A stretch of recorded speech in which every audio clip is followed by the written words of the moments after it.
नमस्कार सांग माने जय जगन्नाथ। आज आम अक्षय तृतीया विषय जानिबा। हिंदू धर्म में अक्षय तृतीया को बहुत महत्वपूर्ण मना जाउछि।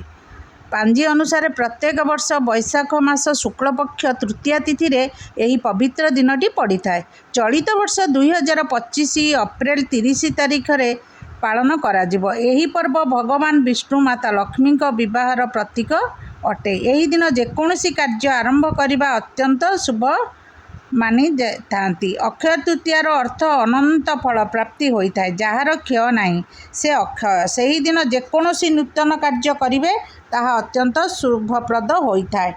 अक्षय तृतीया दिन रे पुरी रे श्रीजीव मानकर रथ कार्य आरंभ होता है।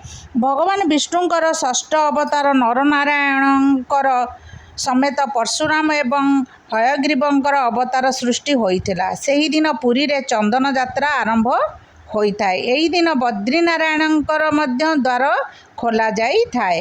ग्रंथ अनुजाई गंगा माता अक्षय तृतीया दिन धरापृष्ठ को अवतरण करी आसीथिले। सेथिपई यही दिन जेकोसी कार्य करिवे ताहा शुभ होता है। अक्षय तृतीया दिन लक्ष्मी नारायण को पूजा करिवार नियम अछि।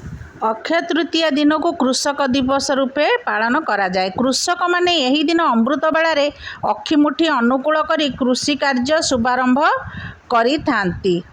चाषी माने हलदी चंदन बड़ा धान विहन पूर्ण नुआ गौणी को शंख हुलहुली मध्य मुंडे मुंडई आउ गोटे टोकई पिठा मिठा नहीं हल लंगल धरी बिल को जाई थांती। सेठारे लक्ष्मी ठाकुराणी को भोग लगाई थांती। से ही भोग को धान कियारी ईशन कोण रे पिठा को पोती थांती।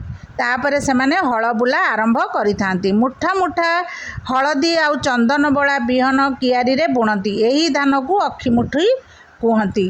बैशाख मास तृतीया सहित कृत्तिका रोहिणी नक्षत्र युक्त हेले महाफल प्राप्ति हुए। यह को व्रत रूपे पालन करा जाए। व्रती माने यही व्रत को आरंभ करी 8 वर्ष रे उद्यापन करी थांती। अक्षय तृतीया परी शुभ दिन रे भगवान विष्णु माता लक्ष्मी को पूजा करिवार नियम अछि। यही अक्षय तृतीया दिन प्रभु नरनारायण समेत परशुराम एवं हयग्रीवंकर एक अवतार सृष्टि होइथिला। सेही दिन को शुभ दिन भावे भूमि पूजा, गृह निर्माण, गृह प्रवेश, निर्बंध, विवाह, व्रतघर प्रभृति शुभ कार्य हुए। से ही दिन बिना पांजी बिना गणना घात बार घात चंद्र किछि देखा जाए नहीं। से ही दिन जेकोसी नुआ कार्य आरंभ करेंगे ताहा शुभप्रद होता है। से ही दिन सकाळु उठी स्नान आदि कार्य सारिबे। माता लक्ष्मी नारायण को पूजा करेंगे। महालक्ष्मी को खीरी बहुत पसंद, तेणु महालक्ष्मी को खीरी भोग करेंगे। से ही दिन खीरी भोग करने द्वारा महालक्ष्मी बहुत संतुष्ट होता। चाषी मान घरे पिठापना होता है। से ही दिन सात्विक भोजन करेंगे। प्रथा अच्छी से ही दिन सुना रूपा किणिले वर्ष सारा खुशी आउ सुख समृद्धि वृद्धि पाई थाए आउ शुभ होता है। रूपा कएन किणी पारिबे। समस्ते तो सुना रूपा किणी पारिबे नहीं, तेणु सुना रूपा व्यतीत घरर नित्य व्यवहार जिनिस मध्य किणी पारिबे। से ही दिन हलदिया किंबा धला कौड़ी किणी पारिबे। हलदिया सोरिष मध्य किणी पारिबे।